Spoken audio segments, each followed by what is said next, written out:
everybody's activity. So the biggest delta would be between O and H, and it's 1.6. All right, good job. The greatest difference between the two is between oxygen and hydrogen. It's okay, 1.4, 1.6, it doesn't matter. That definitely is the one that's the most polar. So pretty simple, 2 starting questions there. Hopefully they weren't that bad. All right, you need to take out a piece of paper that you will turn in. If you ever make some sort of structure and you've octetted everything, but then you still have 2 extras, the extras always go on the central atom. Okay? So you just throw on 2 more on sulfur. Sulfur can violate the octet rule because it lives where? Anyone remember yesterday? The 3rd row or lower, right? So it has to violate the octet rule. One of them has to. So it's going to be the central atom. It's going to shove those extra pairs into the D orbitals. Does that make sense, Richards?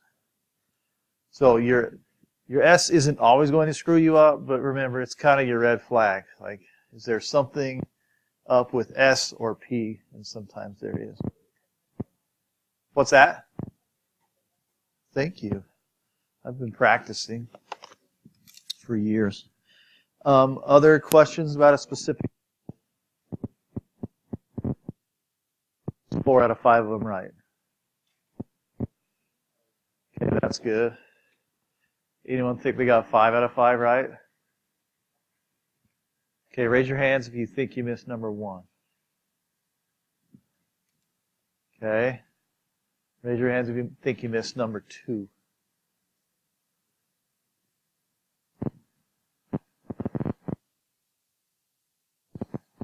All right, raise your hands if you think you missed number 3.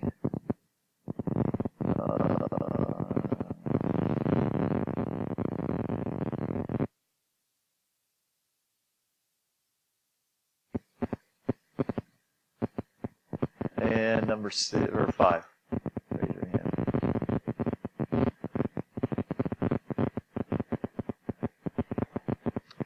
Okay, so we talked about this one. Those 14 of you, do you feel okay about it now? What you would do with the extra pair?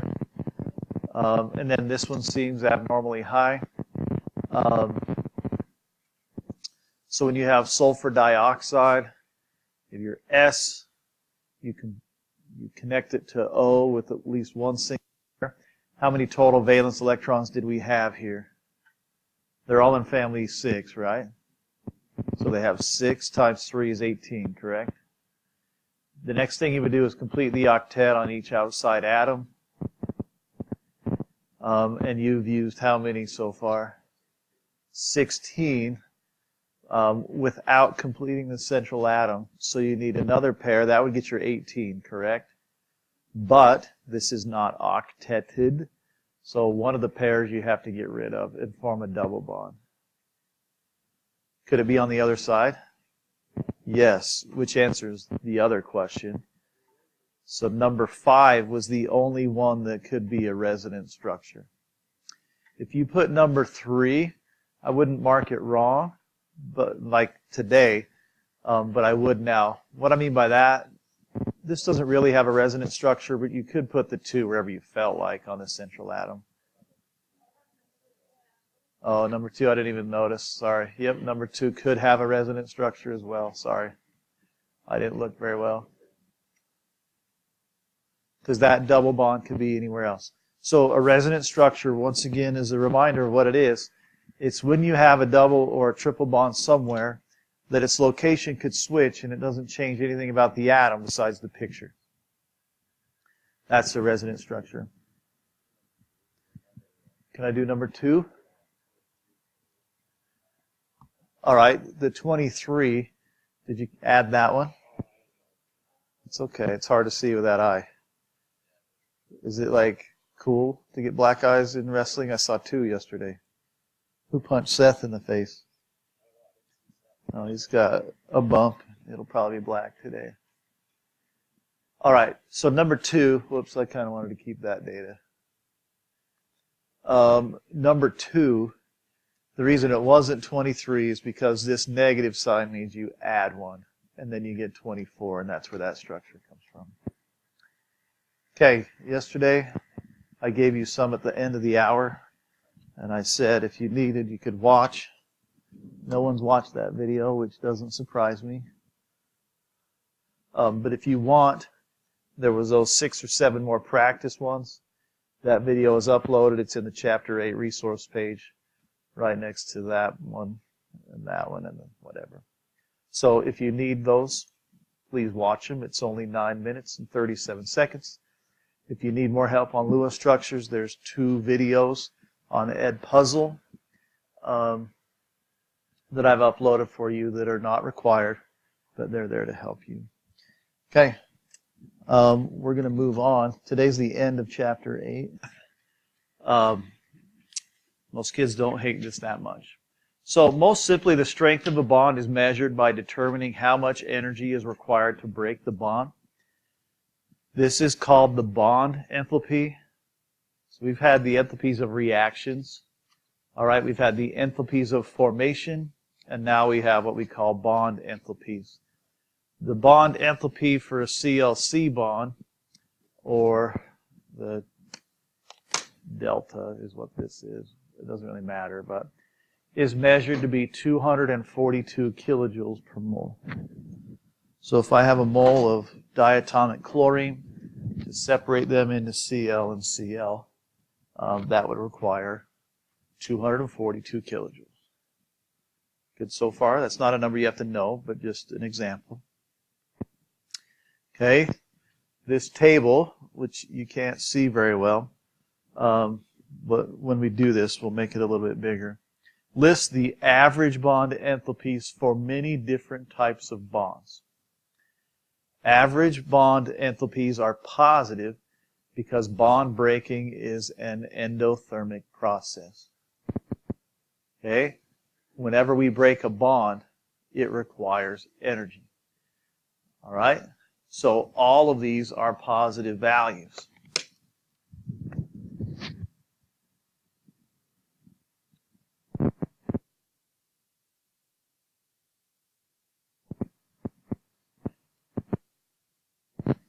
Sorry, same slide. Where as I advanced, I saw people writing. Hello, young man.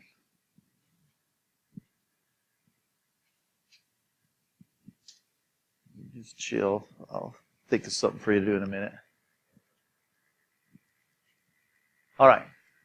So if you'll look, the single bonds are on the top. And you do have to do one of these on your exam. So this is something you do need to be good at. I've showed you so far every multiple choice question. And this is one of the free responses. And then the only other thing you have to do from this chapter is draw Lewis structures. All right? So those are there. Multiple bonds. It'll just show you these values.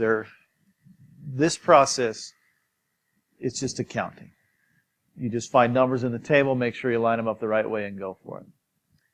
All right, note these average bond enthalpies, they are not absolute bond enthalpies. The CH bonds in methane will be a bit different than the CH bonds for chloroform. So this is just a slide in case you're like super technical mom or dad reads your book and is like, that's bullcrap. They're not always the same. That is true. They are not always the same, but they're always pretty close. Okay? It depends on like who else is hanging out at the party. That could change how hard it is to take someone away from the party. Okay? So, but we don't need to get super technical. All right. So we'll come back to all that stuff if that looked awesome. It is. So yet another way to estimate delta H for a reaction is to compare the bond enthalpies of bonds broken to the bond enthalpies of the new bonds formed.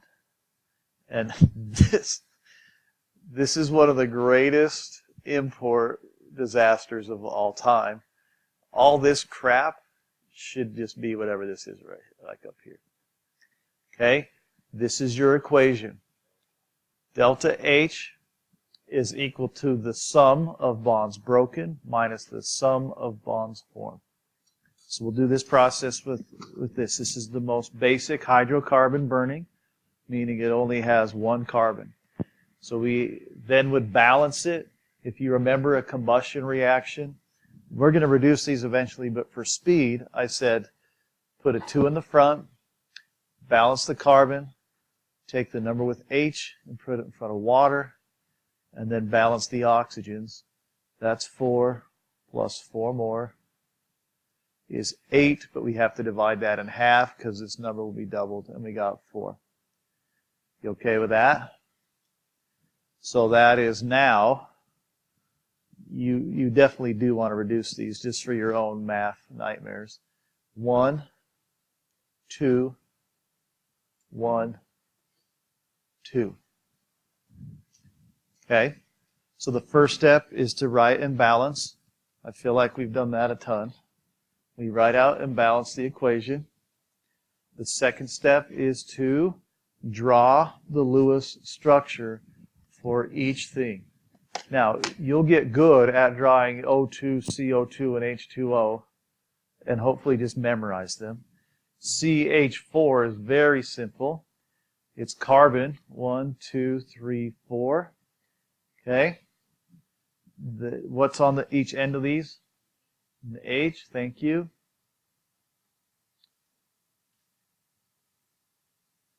All right, plus O2. O2 is O, double bonded to O.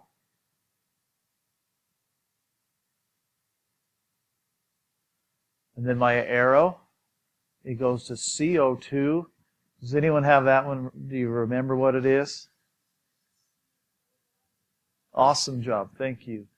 It's oxygen double bonded to C, which is double bonded to another oxygen.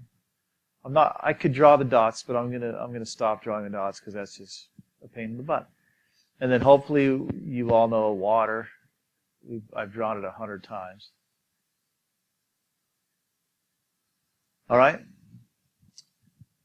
And now we've drawn the Lewis structures. Okay. The next thing to do is to count up the number of bonds and types of bonds broken. So looking at CH4, I'm going to break 1, 2, 3, 4 C to H bonds. Are we all right with that so far? Thumbs up if you're okay with that so far.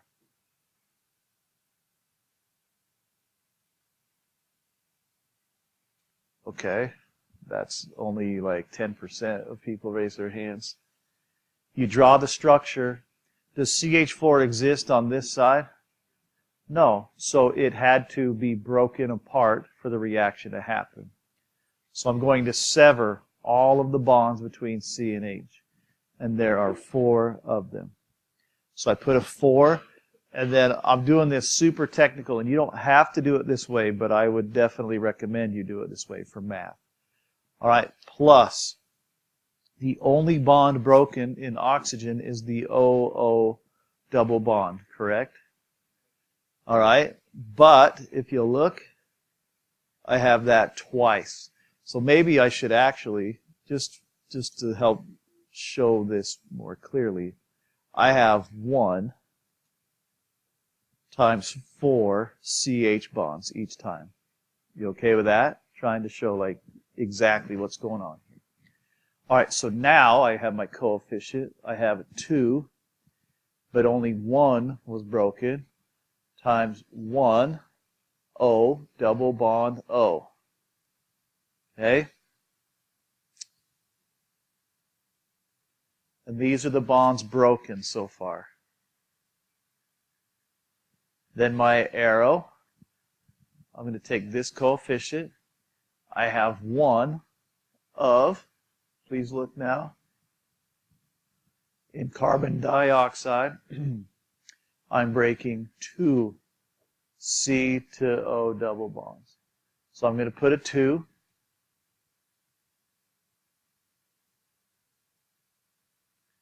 And then it's a C double bonded to O.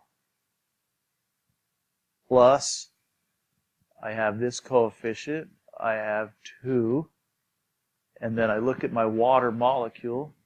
In my water molecule, I'm going to break 2 OH bonds.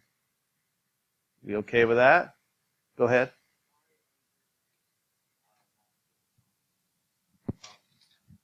Because it's the math is broken minus formed. So I'm not technically breaking them. I am making them.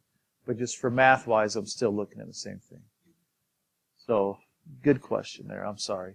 I'm just saying it wrong. We are making those bonds.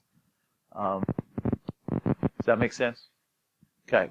So remember, this 2 came from the coefficient, but this happened twice, correct? Or was formed twice is what I should be saying. All right, and that is an O to H bond. Okay, these are my form.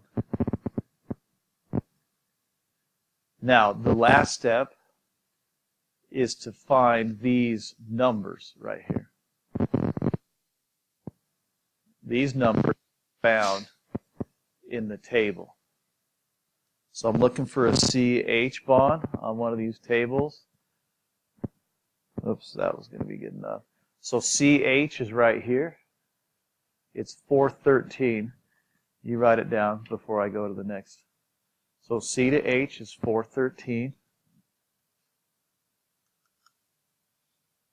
Then the next bond was a double bond, wasn't it? So I'm going to look at the bottom, and that was the O to O, correct? Now that one looks a little weird. The book just puts it that way. So O to O double bond is 495. All right. And then the next one was a double bond as well, wasn't it? That was C double bond to O. So that's 799.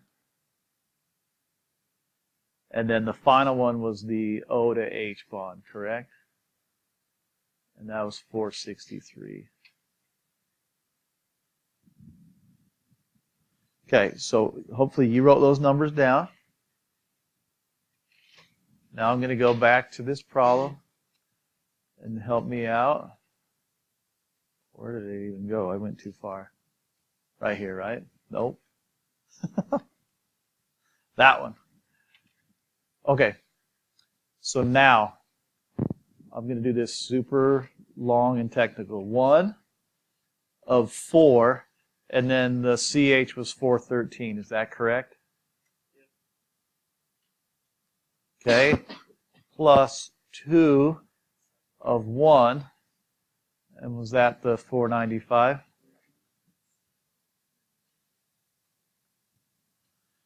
All right.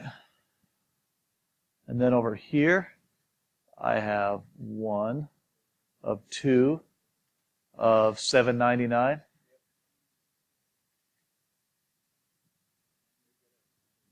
Plus, right when you say that, well, is this 463? Okay, yeah, I am good at remembering. All right, 2, 463. And remember, the math is broken minus formed, right? So it is just this order. I can change my arrow into a minus sign. You okay with that? When I do all of this math, what do I end up with? Negative what? 808. Who backs that number up? Raise your hands. That's only 3 people. That's scary. All right, will you type that in and double check you get that?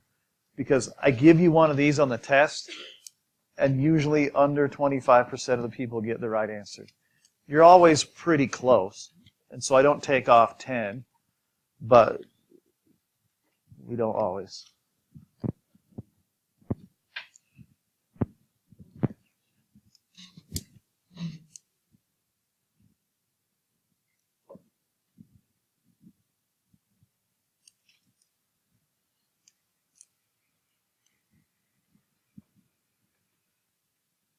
All right, so the hardest part here, and I've said this a few times in this class, the hardest part on these is not going to be the math, it's going to be the Starts with a C, ends with chemistry.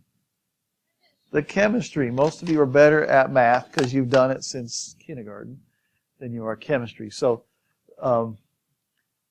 Lewis structures will become important.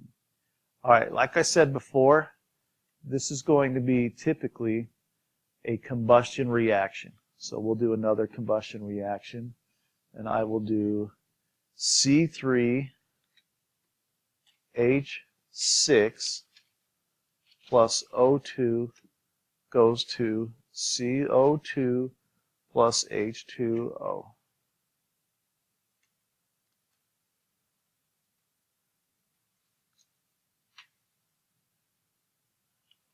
Then I'll help you balance it. Start with a 2. Balance carbons. 2 times 3 is a 6. Take the number in front of with H, put it in front of water, and then balance. So we have 6 times 2 is 12, plus 6 more is 18.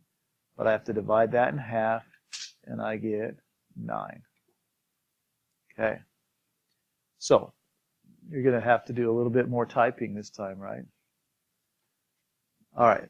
Now, for the time being, let me help you with this. Well, take a minute yourself and try and do it.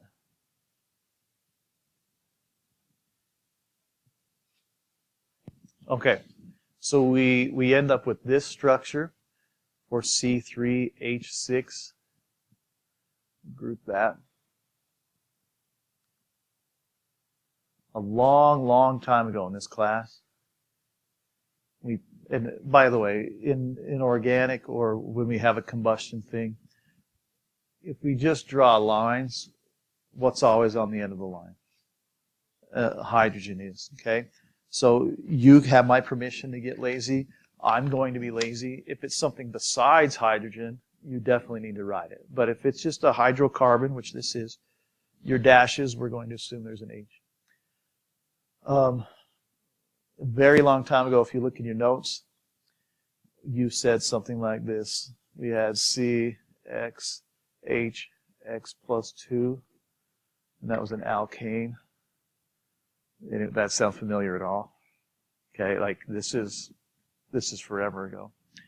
If we have C, no, it's 2X plus 2.